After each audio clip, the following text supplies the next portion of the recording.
नमस्कार। आज का एजेंडा में आप सभी का स्वागत है। मैं हूं बरखा बली। आज का एजेंडा में सबसे पहले नजर डालते हैं देश और प्रदेश की उन तमाम बड़ी खबरों पर जो आजकल सुर्खियों में बनी हुई हैं।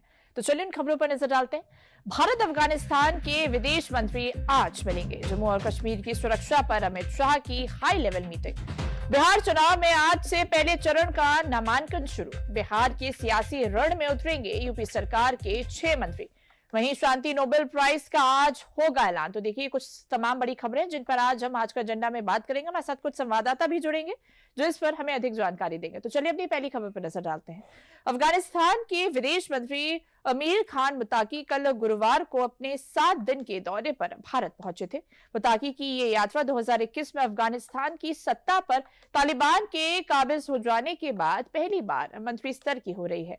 दिल्ली पहुंचते ही मुत्ताकी का विदेश मंत्रालय के प्रवक्ता रणधीर जायसवाल ने एक्स पर पोस्ट कर जोरदार स्वागत किया। आज शुक्रवार को अमीर खान मुत्ताकी की मुलाकात विदेश मंत्री एस जयशंकर से होगी। इस दौरान दोनों नेताओं के बीच द्विपक्षीय संबंधों और क्षेत्रीय मुद्दों पर बातचीत होगी। मुत्ताकी के इस दौरे को भारत अफगानिस्तान संबंधों में एक नया अध्याय माना जा रहा है। वहीं मुत्ताकी का ये दौरा खास भी माना जा रहा है क्योंकि भारत ने अभी तक अफगानिस्तान तालिबान शासन को मान्यता नहीं दी है। बावजूद इसके मुत्ताकी भारत दौरे पर आए हैं। तो देखिए आज भारत अफगान के विदेश मंत्री एक दूसरे से मिलेंगे। अफगानिस्तान के विदेश मंत्री भारत के विदेश मंत्री एस जयशंकर से आज मुलाकात करेंगे और इस मुलाकात को बेहद खास माना जा रहा है। आज तालिबान के विदेश मंत्री मुत्ताकी और जयशंकर की मुलाकात से पहले झंडे के प्रोटोकॉल एक चुनौती बना हुआ है। सवाल है कि जब मुत्ताकी विदेश मंत्री एस जयशंकर से मिलेंगे तो उनके पीछे कौन सा झंडा लगेगा। चलिए आपको बताते हैं। देखिए मुत्ताकी विदेश मंत्री के रूप में आज एस जयशंकर से मुलाकात करेंगे। कूटनीतिक प्रोटोकॉल की अगर हम बात करें तो उसके अनुसार देश का झंडा देश के मंत्री के मेज पर रखा जाता है। अब सवाल यह है कि मुत्ताकी के सामने उनके देश का झंडा रखा जाएगा या नहीं। भारत ने अभी तक देखिए तालिबान को आधिकारिक मान्यता नहीं दी है, तो साफ तौर पर उनका झंडा टेबल के सामने रखा नहीं जाएगा। तालिबान को भारत में अफगान दूतावास में अपना झंडा फहराने की अनुमति भी नहीं होगी। दूतावास में अभी भी इस्लामिक रिपब्लिकन ऑफ अफगानिस्तान का झंडा फहराया जाता है। चूंकि भारत तालिबान को मान्यता नहीं देता, इसलिए बैठक से पहले झंडे का प्रोटोकॉल चुनौती बना है। झंडे की चुनौती के बीच बता दें कि इससे पहले भी मुत्ताकी और भारतीय अधिकारियों की मुलाकातें हो चुकी है। ये मुलाकातें काबुल और दुबई में होती रही हैं। जब काबुल में मीटिंग हुई थी तब पीछे सिर्फ तालिबान का झंडा लगा था। जनवरी में दुबई में हुई बैठक के दौरान ना भारतीय झंडा लगाया गया था ना तालिबान का। लेकिन इस बार मुलाकात दिल्ली में होगी तो इसलिए मामला थोड़ा चर्चित हो जाता है क्योंकि तालिबान के विदेश मंत्री मुत्ताकी की भारत यात्रा पर अमेरिका, चीन, पाकिस्तान समेत कई देशों की नजर भी है जो दशकों से अफगानिस्तान में अपने हित साध रहे हैं। देखिए मुत्ताकी का दिल्ली में क्यों झुकाव है और पाकिस्तान को इससे क्यों टेंशन हो गई, चलिए आपको बताते हैं। देखिए मुत्ताकी के भारत दौरे पर पाकिस्तान, चीन के अलावा अमेरिका की भी नजर कायम है क्योंकि भारत और अफगानिस्तान के बीच संबंधों में किसी तरह का रिअलाइनमेंट हो सकता है। अब देखिए पाक, चीन और अमेरिका के हितों को अफगानिस्तान में प्रभावित कर सकता है। मुत्ताकी का दिल्ली झुकाव पाकिस्तान को अलग थलग भी कर सकता है। कहीं ना कहीं इसकी वजह से पाकिस्तान इस मुलाकात को लेकर काफी चिंता में है। तो इस खबर पर अधिक जानकारी देने के लिए हमारे साथ विदेश मामलों के जानकार संजय गुप्ता जुड़ चुके हैं। संजय जी देखिए मुत्ताकी का ये भारत दौरा कहीं ना कहीं कहा जा सकता है ये भारत और अफगानिस्तान के नए अध्याय की शुरुआत इसे कहा जा रहा है। इस दौरे पर जो भारत की जो रक्षा प्रणाली है और जो क्षेत्रीय स्थिरता है वो कैसे प्रभावित होगी। देखिए बहुत ही महत्वपूर्ण विजिट है अनडाउटेडली ये पहली बार इतना हाई लेवल एक्सचेंज हो रहा है। और ध्यान हमको यहाँ ये रखना होगा मैडम कि ये भारत के विशेष अनुरोध पर आ रहे हैं। पिछली 2 बारी ऑलरेडी भारत ट्राई कर चुका था लेकिन ये नहीं आ पाए थे। 30 सितंबर को उनके ऊपर बैन हटाया गया है और भारत ने इसमें पहल किया हुआ है कि भारत खुद चाहता था ये आए, उनकी तरफ से भी फीलर से। तो देखिए इसमें भारत का बहुत स्ट्रेटेजिक इंटरेस्ट इन्वॉल्व है क्योंकि ग्लोबल जो हमारे रीजनल डायनेमिक्स है इतने कॉम्प्लिकेटेड हो गए हैं कि जो भी भारत की विदेश नीति बन रही है, जो बायलैटरल रिलेशंस डेवलप हो रहे हैं उसको चाइना और पाकिस्तान को साथ में देखकर रखा जा रहा है। और इसलिए ये जो इनकी विजिट हुई है बहुत ही महत्वपूर्ण है और अभी अभी तो देखिए लेटेस्ट बात चल रही है कि क्या भारत इनको रिकॉग्नाइज करेगा कि नहीं। बहुत सारे मुद्दे हैं, अभी इसके ऊपर बहुत ज्यादा वार्ता नहीं हो पाई है। भारत सरकार की क्या प्रतिक्रिया अभी वो भी बहुत स्पष्ट नहीं हो पाई है। देखिए जिस हिसाब से मुत्तकी साहब का भारत आना हुआ है ये अप्रत्याशित है, लेकिन हमें ये भी ध्यान रखना होगा ये एकाएक ये नहीं हुआ है। जनवरी 2025 में भारत के जो विदेश मंत्री थे विक्रम मिश्री साहब, इनकी हाई लेवल उनकी जो डिप्लोमेटिक टॉक्स हुई थी मुत्तकी जी के साथ, उसके बाद 15 मई 2025 को वार्ता हुई थी भारत के जो विदेश मंत्री जयशंकर साहब और मुत्तकी के बीच में फोन से वार्ता हुई थी। और उसमें अफगानिस्तान ने यानी जो तालिबान सरकार है उसने भारत को बड़ा महत्वपूर्ण एक देश बताया था, इस पूरे रीजन के लिए बड़ा स्ट्रांग और बहुत ही एक अच्छा देश बताया था। अब देखिए इन चीजों को पृष्ठभूमि में रखें तो तालिबान की ओर से और भारत की ओर से एक सहमति बनी है, अनौपचारिक सहमति। हमें यह नहीं भूलना चाहिए कि 2021 में जब से तालिबान सरकार आई है तब से भारत और तालिबान के बीच में बराबर गतिविधियां बढ़ी हैं। भारत ने बहुत सारा ह्यूमैनिटेरियन एड भेजा है अफगानिस्तान में, बहुत सारे डेलीगेशन हमारे गए हैं। तो जिसे हम कहते हैं जिसे बैकडोर डिप्लोमेसी कहते हैं या ट्रैक टू डिप्लोमेसी होते हैं, वो बराबर चल रही है। इसका मतलब है कि भारत अफगानिस्तान के साथ अपने अच्छे संबंध डेवलप करना चाहता है, स्ट्रेटेजिक रिलेशंस है। और ये जो उनकी विजिट भी है बड़ी प्रैग्मेटिक रिलेशन, बड़ी प्रैग्मेटिक विजिट है। बहुत सारे इश्यूज है, लेकिन भारत ने इस समय जैसे मानवाधिकार का इशू है या महिलाओं की शिक्षा का जो इशू है, ये सारे इश्यूज अभी नहीं उठा रहे हैं क्योंकि भारत इसको एक सिक्योरिटी एंगल से देख रहा है, एक स्ट्रेटेजिक एंगल से देख रहा है। देखिए जिस तरह से कूटनीतिक प्रोटोकॉल की वजह से झंडे का मुद्दा बना हुआ है, क्या ये भारत और अफगानिस्तान के सैन्य और सुरक्षा सहयोग पर असर डाल सकता है? देखिए अभी इसमें अभी हम लोग को थोड़ा आशा, क्योंकि भारत सरकार ने इनकी विजिट को होस्ट किया है, तो इन मुद्दों के देखिए भारत सरकार पहले भी जानती थी ये मुद्दे हैं थोड़े से ये डिस्टर्बिंग है।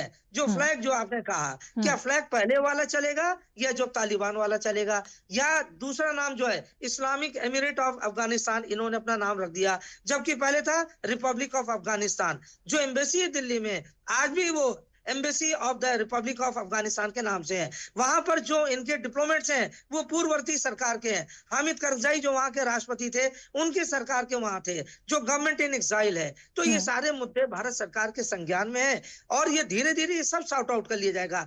जब भारत ऐसा देश इनको बुला रहा है और यूएन सैंक्शंस कमेटी जिसने अभी तक इनके ऊपर प्रतिबंध लगाया हुआ था उसको भी दरकिनार कर दिया गया। यूनाइटेड नेशंस ने टेम्परेरी एग्जेम्पशन दे दिया है, ठीक है आपको विजिट करना है 9 तारीख से लेकर 16 अक्टूबर तक का 1 हफ्ते का विजिट है, हम चलिए आपका बैन टेम्परेरी हटा रहे हैं। इसका मतलब है कि सारे इश्यूज को डिस्कस किया जाएगा, क्योंकि अभी तो जस्ट पहला दिन है आज, अभी 7 दिन इनको और रहना है, बहुत सारी वार्ता होना है। उसमें अजीत डोभाल के साथ भी वार्ता होगी, हो सकता है कि प्रधानमंत्री मोदी के साथ, अभी कुछ तय नहीं है, अभी तो जयशंकर के साथ मीट है, इसके बाद अजीत डोभाल साहब के साथ मीट हो जाएगी। और ध्यान ये रखना होगा अजीत डोभाल एक ऐसे व्यक्ति हैं जो 1999 में कंधार जो इंडियन एयरलाइंस का IC-814 जो प्लेन हाईजैक हुआ था उसमें अजीत डोभाल गए थे और उस समय तालिबान सरकार थी और उस समय मुत्तकी साहब वहां के फॉरेन मिनिस्टर थे। ये पूरा एकदम जिसे कहते हैं रिप्ले हो रहा है। बिल्कुल संजय जी, कहीं कहा जा सकता है कि इस दौरे को, भारत और अफगानिस्तान के इस दौरे को और इस मुलाकात को बेहद खास माना जा रहा है। अब देखेंगे कि आगे क्या कुछ इस दौरे से निकल कर आता है। इन तमाम जानकारियों के लिए संजय जी आपका बहुत बहुत धन्यवाद। तो आज का एजेंडा में अगली खबर बिहार के सियासी रण से है, जहां आज पहले चरण के लिए 121 सीटों पर नामांकन की प्रक्रिया शुरू हो गई है। पहले चरण में गोपालगंज, सिवान समेत बिहार के 18 जिलों में वोटिंग होगी, लेकिन नामांकन की तारीख आने के वक्त तक बिहार में सीट बंटवारे की टेंशन अभी तक बरकरार है। दोनों ही गठबंधन में सीट बंटवारे पर खींचतान जारी है। इस बीच राजनीतिक रणनीतिकार से राजनीति में आए प्रशांत किशोर की जनस्वराज पार्टी ने 51 उम्मीदवारों की अपनी पहली लिस्ट जारी कर दी है। तो देखिए, बिहार चुनाव के पहले चरण के लिए नामांकन कहीं ना कहीं शुरू हो गया। बिहार विधानसभा चुनाव के पहले चरण के लिए आज से जो नामांकन है उसकी प्रक्रिया शुरू हो गई। कहीं ना कहीं सीट शेयरिंग को लेकर बड़ा मुद्दा जो है वो बना हुआ है। देखिए, पहले फेज में 121 सीटें हैं और 10 अक्टूबर से नोटिफिकेशन जारी हो गया है। नॉमिनेशन की जो तारीख है वो 10 से 17 अक्टूबर की है। स्क्रूटनी 18 अक्टूबर तक आप कर सकते हैं और नाम वापसी 20 अक्टूबर तक। और जो पहले चरण की जो वोटिंग है वो 6 नवंबर को होगी। तो देखिए पहले फेज में 121 सीटों पर चुनाव होने वाले हैं। कहीं ना कहीं अब जैसे जैसे बिहार चुनाव की तारीखें नजदीक आ रही है, कहीं ना कहीं सीट शेयरिंग को लेकर जो खींचतान है वो देखने को मिल रही है। अगर हम दूसरे फेज की बात करें तो 122 सीटें हैं, जिसका नोटिफिकेशन 13 अक्टूबर को होगा। नॉमिनेशन 13 से 20 अक्टूबर तक आप कर सकते हैं। वहीं स्क्रूटनी 21 अक्टूबर को, नाम वापसी की जो तारीख है वो 23 अक्टूबर है और वोटिंग जो दूसरे फेज की वोटिंग होगी वो 11 नवंबर को होगी। तो देखिए बिहार चुनाव जैसे जैसे नजदीक आ रहा है, तमाम जो राजनीतिक दल है वो अपने सीट शेयरिंग को लेकर जो खींचतान है वो देखने को मिल रही है। कहीं ना कहीं हमने एनडीए में भी देखा कि सीट शेयरिंग को लेकर हमने देखा कि किस तरह से लोग उस पर विचार विमर्श करें। तमाम जो बैठकों का दौर चल रहा है, वहीं महागठबंधन में भी अभी सीट शेयरिंग को लेकर जो चित्र है वो साफ तौर पर नजर नहीं आया है। तो देखिए जैसे जैसे तारीख सामने आ रही है, सरगर्मी राजनीतिक सरगर्मियां हैं वो भी तेज हो गई है। यूपी से 6 मंत्रियों को चुना गया है एनडीए की तरफ से, जो वो चुनाव प्रचार करेंगे। कहीं ना कहीं इसे भी बड़ा माना गया है, क्योंकि देखिए यूपी में जिस तरह से परिवर्तन हुआ है, मुख्यमंत्री योगी आदित्यनाथ को चुनाव प्रचार का अहम जो सूत्र है वो माना गया है। बिहार चुनाव में टिकट की टेंशन के बीच आरजेडी नेता तेजस्वी यादव ने बिहार की जनता से सरकारी नौकरी को लेकर एक बहुत बड़ा ऐलान कर दिया है। तेजस्वी ने कहा कि जिस भी परिवार के पास सरकारी नौकरी नहीं है, उस हर परिवार को एक सरकारी नौकरी दिलाने का काम किया जाएगा। तेजस्वी के इस ऐलान पर केंद्रीय मंत्री गिरिराज सिंह और बिहार सरकार के मंत्री नितिन नवीन ने चुटकी भी ली है। तो देखिए जिस तरह से बिहार विधानसभा चुनाव नजदीक आ रहे हैं, तेजस्वी यादव ने एक बड़ा ऐलान कर दिया है। उन्होंने साफ तौर पर कहा है कि जिनके पास सरकारी नौकरी नहीं है, 20 महीने के अंदर अंदर उन्हें सरकारी नौकरी दी जाएगी। इस पर बीजेपी के नेताओं ने चुटकी भी ली है। उन्होंने साफ तौर पर कहा है कि ये जो उन्होंने बयान दिया है उस पर कहीं ना कहीं विपक्ष की तरफ से भी और सत्ता पक्ष की तरफ से भी जो प्रतिक्रियाएं हैं वो लगातार आ रही हैं। तो देखिए बिहार विधानसभा चुनाव को लेकर तमाम जो राजनीतिक दल हैं वो अपनी अपनी प्रतिक्रियाएं दे रहे हैं।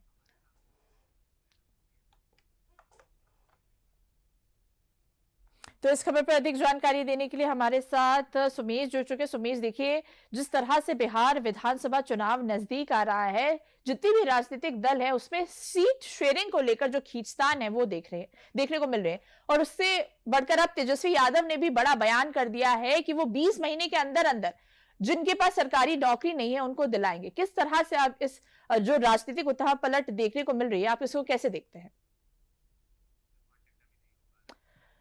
तकनीकी कारणों की वजह से हमारा संपर्क हमारे संवाददाता से नहीं हो पा रहा है। तो देखिए आज के एजेंडा में आगे बढ़ने से पहले लेते हैं विराम।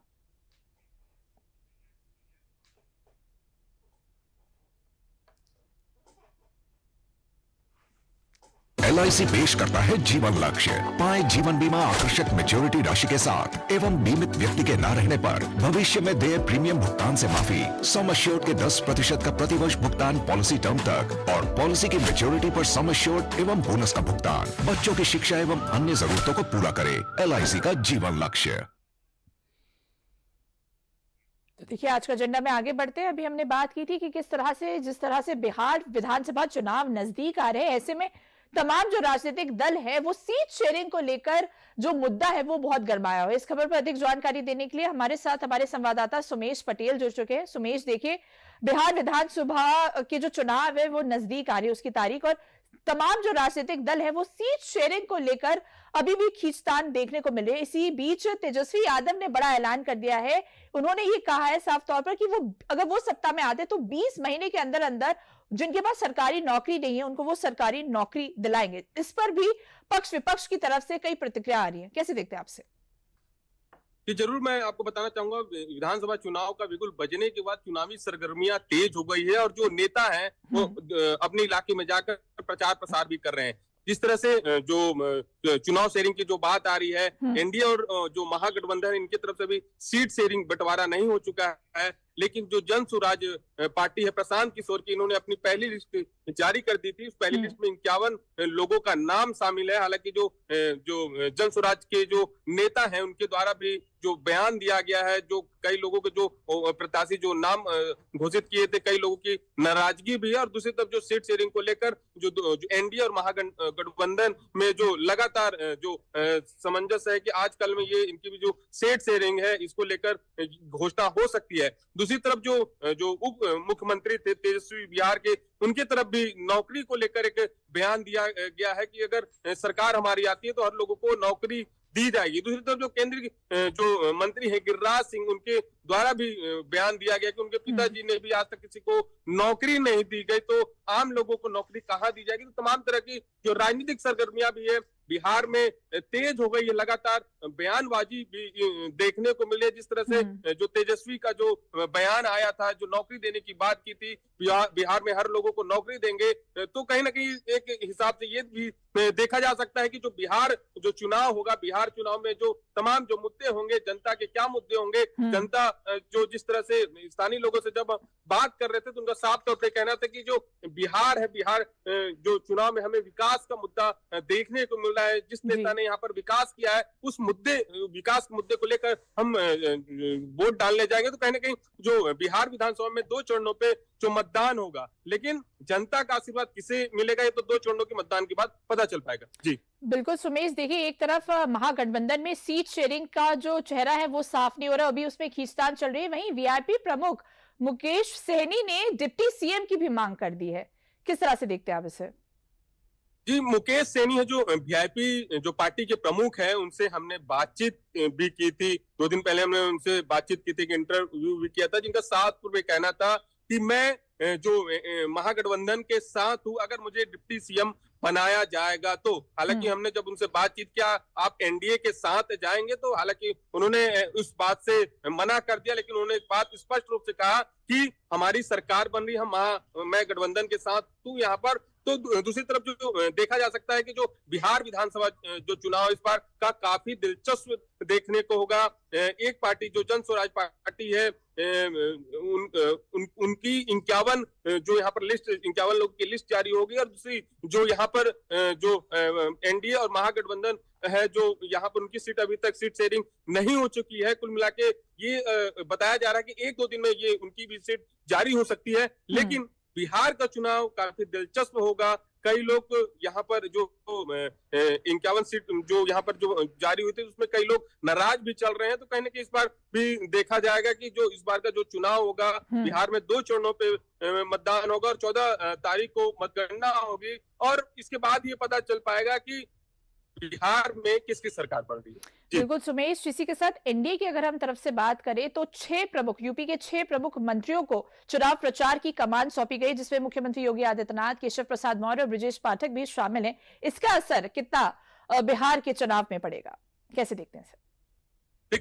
देखिए कहीं ना कहीं इस बात जो बिहार का चुनाव है काफी दिलचस्प होगा कि जो बीजेपी के वरिष्ठ नेता हैं वो भी यहाँ पर आने वाले हैं। जिस तरह से जो हमारे पास जानकारी है, यूपी के जो मुख्यमंत्री हैं योगी आदित्यनाथ, ये भी यहाँ पर बिहार चुनाव में पहुंचेंगे। जो यहाँ के प्रभारी हैं धर्मेंद्र प्रधान, वो हालांकि यहाँ पर पहुंचे हुए हैं, और जिस तरह से जो कई जो बीजेपी के वरिष्ठ नेता हैं ये भी यहाँ पर बिहार में आएंगे, चुनाव के समय आएंगे। तो इस बार का जो बिहार का विधानसभा चुनाव है काफी दिलचस्प होगा। जनता से जब हम बातचीत करते तो जनता का साफ तौर पर यही कहना था कि जो बिहार में जिस नेता ने विकास किया है, जिस नेता ने सड़क बनवाया है, शिक्षा दी है, चिकित्सक जो तमाम योजना लेकर इस इलाके में पहुंचे हैं, हम उन्हीं के नाम पर यहाँ पर वोट करेंगे।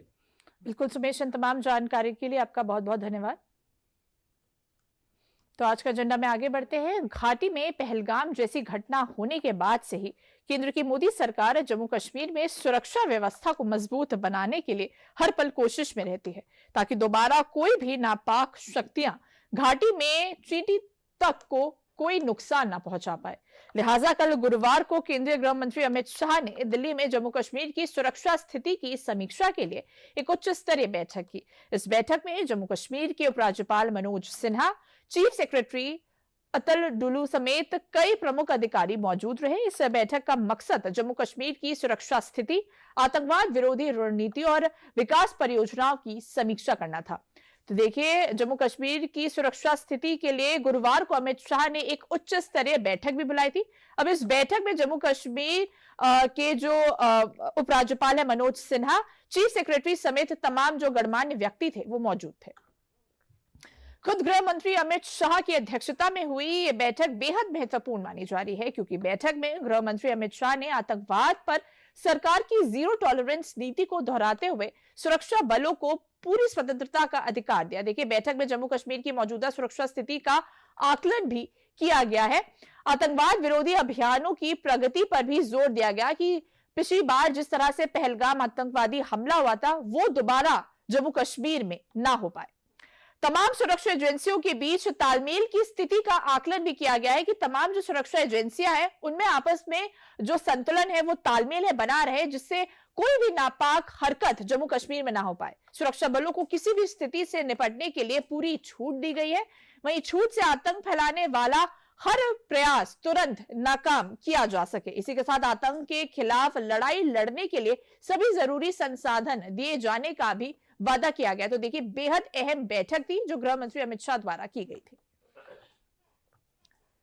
तो इस खबर पर अधिक जानकारी देने के लिए हमारे साथ वरिष्ठ पत्रकार वीएन भट्ट जुड़ चुके। वीएन भट्ट जी, देखिए, पहलगाम आतंकी हमले के बाद से ये तो साफ है कि भारत ने ये कह दिया है कि आतंकवाद पर अब जीरो टॉलरेंस की नीति अपनाई जाएगी। वहीं कल भी अमित शाह ने बैठक की थी, तमाम सुरक्षा बलों के साथ तमाम गणमान्य व्यक्ति भी उपस्थित। उन्होंने साफ तौर पर जो भी हमारी जो सुरक्षा सेना है उनको खुली छूट दे दी। इसका असर जम्मू कश्मीर की सुरक्षा पर आप कैसे देखते हैं? केंद्रीय गृह मंत्री ने कल अपने इस संकल्प को दोहराया है कि जम्मू कश्मीर को आतंकवाद मुक्त बनाना है और सुरक्षा एजेंसियों को काउंटर टेरर ऑपरेशन चलाने के लिए पूरी फ्रीडम, पूरी छूट दी गई है, उसमें कोई कमी नहीं है। और ये भी बात को बताया गया कि अब जो है आतंकियों का जो नेटवर्क है वो लगभग पंगु हो चुका है जम्मू कश्मीर में। लेकिन जो दो डेवलपमेंट है जिसके ऊपर सरकार की निगाह है, लश्कर तैयबा का हेडक्वार्टर जो लाहौर में था वो अब शिफ्ट होकर के पाकिस्तान अफगानिस्तान के बॉर्डर पर खैबर पख्तूनख्वा शिफ्ट हो गया है।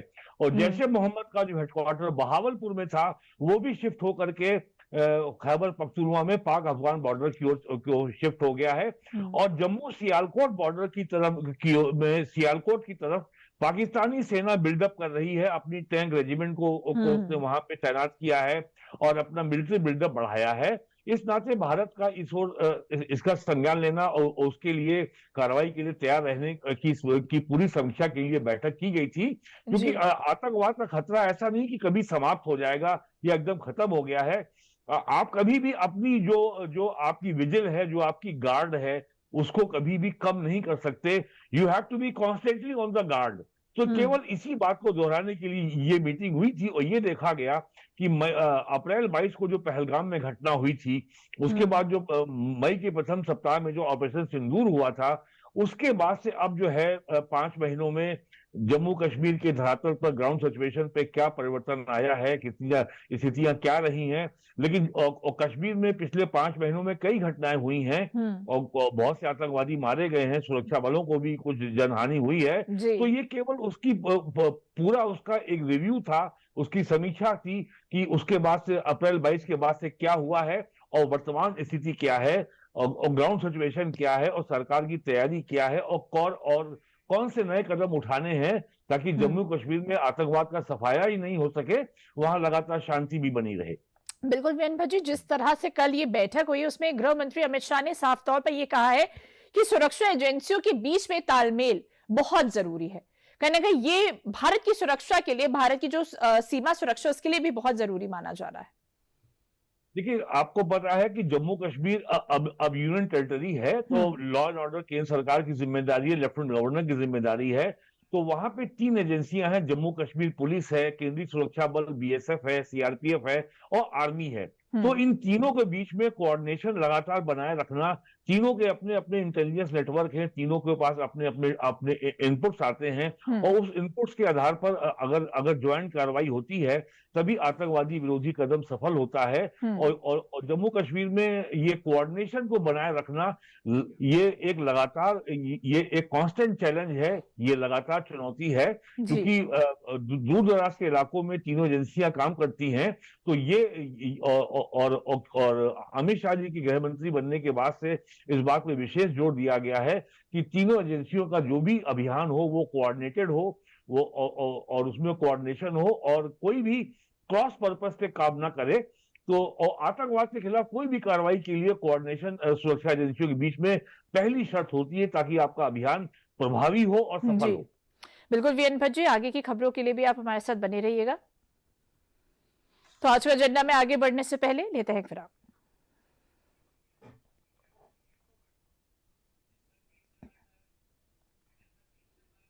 कब तक आप ऐसे फ्यूचर का टेंशन लेकर चलते रहेंगे? LIC के न्यू पेंशन प्लस के साथ अपनी पेंशन का प्लान बनाइए, क्योंकि ये प्लान आपके फ्यूचर के लिए मार्केट लिंक्ड वेल्थ क्रिएट करता है। और तो और इस प्लान में गारंटीड एडिशंस के साथ पेंशन पाने के कई ऑप्शंस भी हैं, so that you grow young and tension free. LIC, हर पल आपके साथ।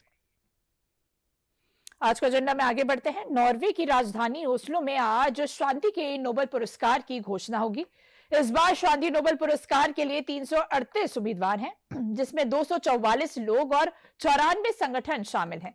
इन सब में अमेरिकी राष्ट्रपति डोनाल्ड ट्रंप सबसे ज्यादा चर्चा में है, क्योंकि उन्होंने एक दो नहीं तकरीबन 30 बार कहा है कि उनकी वजह से ही दुनिया में शांति है। वो अब तक दुनिया की 8 बड़ी जंग को रुकवा चुके हैं।